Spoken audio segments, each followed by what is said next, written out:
Salut les potos, bienvenue dans cette nouvelle vidéo. Donc comme on le sait, Paris voulait dégraisser son effectif et le club parisien s'est sérieusement activé cette semaine. Donc Christopher Nkunku est officiellement engagé avec le Red Bull Leipzig jusqu'en 2024. Le PSG récupère la somme de 13 millions d'euros environ, sans compter les bonus et le pourcentage à la revente. Donc comme on sait, c'était dans les petits papiers depuis quelques semaines, ça avait tardé à se faire, mais c'est enfin fait, donc il est sur le départ. Il a officiellement signé aujourd'hui et a été présenté par le club allemand. Et Paris va toucher la somme de 13 millions d'euros, sans compter les bonus et le pourcentage à la revente. Dans le même temps, on a appris le départ de Virgiliu Postolacci. Le jeune attaquant s'est engagé avec Lille jusqu'en 2023, a priori gratuitement. A noter que le club nordiste avait déjà accueilli le Parisien Timothy Weah contre un chèque de 10 millions d'euros plus tôt dans ce mercato.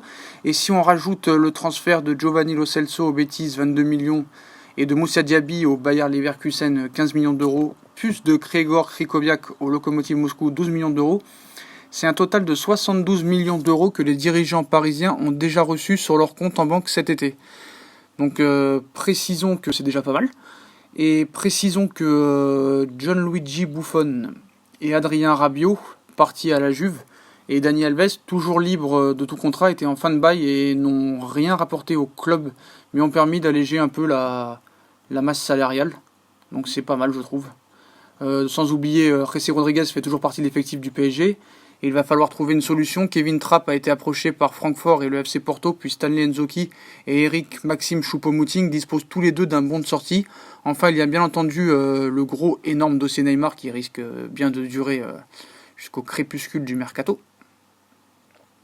Donc voilà, pareil pour Kevin Trapp qui attend toujours les offres d'autres clubs qui n'arrivent pas trop à s'entendre sur le niveau des prix. On sait qu'ils avaient proposé 10 millions d'euros. Après sur le cas Nzonzi, moi vraiment je suis très énervé parce que je pense que ce joueur est très très bon, une future perle, et je pense qu'il faudrait le garder au Paris Saint-Germain. Malheureusement Tuchel ne veut pas le garder.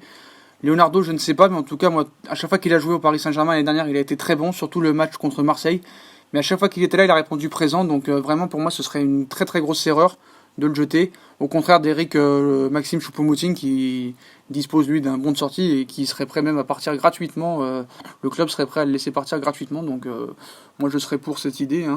Même un Weah, j'aurais préféré garder Weah à la place de Choupo-Moting. Ça paraît tellement évident. Mais il n'y a que Monsieur Tourelle qui n'a pas vu ça. Donc voilà, bref. On va parler à un autre dossier. Le dossier Neymar, on en a déjà parlé. On en reparlera plus tard dans une autre vidéo, on en reparlera. Sûrement. Nicolas Pepe agite les clubs européens, comme on le sait, mais où va atterrir l'attaquant du LOSC? Lors de ce mercato estival sur les tablettes du Bayern Munich, de Liverpool ou encore du Paris Saint-Germain, l'Ivoirien pourrait finalement débarquer en Serie A où c'est Naples qui se montre de plus en plus pressant. Les Napolitains auraient déjà formulé une offre de 60 millions d'euros en incluant l'international algérien Adam Ounas dans la transaction, le joueur algérien qui dispute actuellement la CAN, comme vous le savez. Donc on va passer à d'autres infos. Le joueur est donc écarté de l'équipe professionnelle de l'FC Barcelone, lui cherche une doublure à Jordi Alba. Et les Blaugrana auraient une shortlist de 3 noms pour ce faire. Donc on aurait Rafael Guerreiro, Junior Firpo, Ricardo Rodriguez. Le rival madrilène est en pleine discussion avec Arsenal pour le prêt de Dani Ceballos.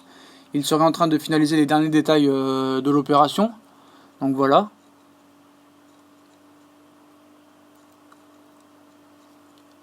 Voilà pour Guerreiro qui est, on sait, aussi suivi par le Paris Saint-Germain. On sait que Tuchel adore beaucoup ce joueur et que Leonardo n'a pas donné son aval pour l'arrivée. Junior Firpo, Betis Séville qu'on voit ici, et Ricardo Rodriguez, Milan AC. Et le rival madrilène est en pleine discussion avec Arsenal pour le prêt de Dani Ceballos. Il serait en train de finaliser les dernières opérations.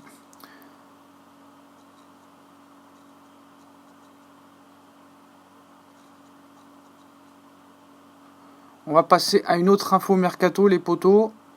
Ceballos qui devrait signer à Arsenal.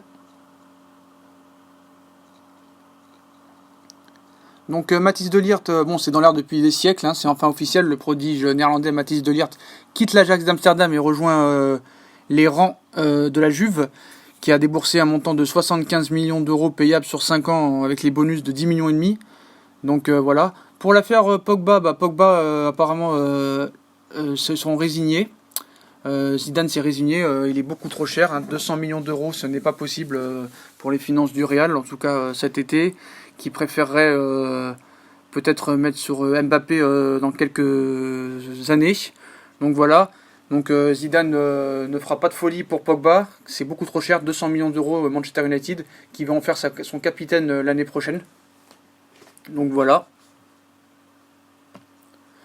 Zidane aussi a parlé par rapport à Gareth Bale et normalement Gareth Bale devrait bien rester au Real Madrid cet été. Après il n'y a pas beaucoup d'offres de aucun club. On sait que ils demandent 70 millions d'euros pour leurs joueurs, donc je ne sais pas quel joueur va proposer 70 millions pour Gareth Bale. En tout cas, affaire à suivre, hein, 70 millions ça me paraît beaucoup pour lui ouvrir la porte. Et Zidane aurait dans l'idée de changer son fusil d'épaule plutôt que de laisser le dragon s'enfoncer. Voilà.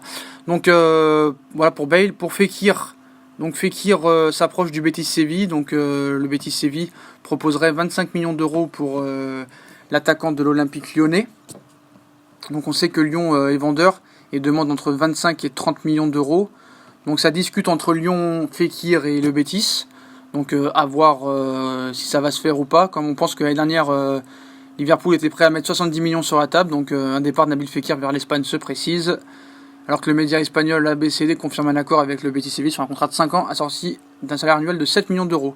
On passe à l'Atlético Madrid qui est vraiment très actif lors de ce mercato. Le latéral droit de Tottenham, Kieran Trippier, a signé 3 ans à l'Atlético Madrid. Montant du transfert 30 millions d'euros bonus compris. Et c'est pas fini en ce qui concerne Atlético Madrid qui a aussi recruté le défenseur central de l'Espagnol Barcelone, Mario Hermoso, pour 25 millions d'euros plus 4 millions de bonus. Donc voilà les potos, voilà pour toutes ces infos mercato. Tout à l'heure j'ai mis la vidéo, il n'y avait pas de son donc je suis désolé. Ça doit être un bug, je suis désolé donc excusez-moi. Puis comme d'habitude, hein, si on a kiffé la vidéo, on like, on partage, on s'abonne. Dites-moi en commentaire ce que vous pensez de toutes ces infos mercato. Abonnez-vous, c'est très important. Bombardez la barre de like. Je m'excuse encore pour le problème de son et à plus tard pour une nouvelle vidéo. Vous êtes les meilleurs. Merci à tous de me suivre et au revoir.